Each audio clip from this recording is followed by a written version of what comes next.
ഈ പെസക വ്യാഴാഴ്ച ഫ്രാൻസിസ് പാപ്പ റെജിനാച്ചയിൽ ജയിലിൽ പോയി അവിടുത്തെ ഇൻമേറ്റ്സിനെ കണ്ടു, സംസാരിച്ചു.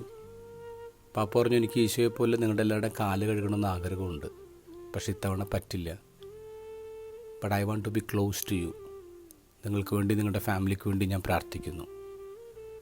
ജയിലിൽ നിന്ന് മടങ്ങിപ്പോരുമ്പോൾ കാറിലിരുന്ന് റിപ്പോർട്ടേഴ്സിനോട് പാപ്പ പറഞ്ഞത് ഇങ്ങനെയാണ്: ഈ ജയിലിൻ്റെ വാതിൽ കടക്കുമ്പോൾ എന്നോട് തന്നെ ഞാൻ എപ്പോഴും ചോദിക്കാറുണ്ട്, why them and not me?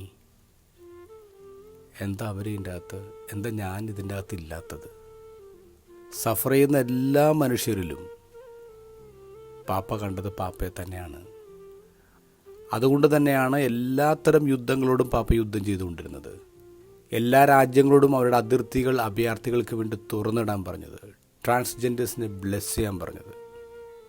എന്തെങ്കിലും സങ്കീർണതകൾ ഉണ്ടാകുമ്പോൾ ഫ്രാൻസിസ് പാപ്പയ്ക്ക് ഒറ്റ സൊല്യൂഷൻ ഉണ്ടായിരുന്നുള്ളൂ: ഈ സിറ്റുവേഷനിൽ ക്രിസ്തു ആയിരുന്നെങ്കിൽ എന്ത് ചെയ്താനെ?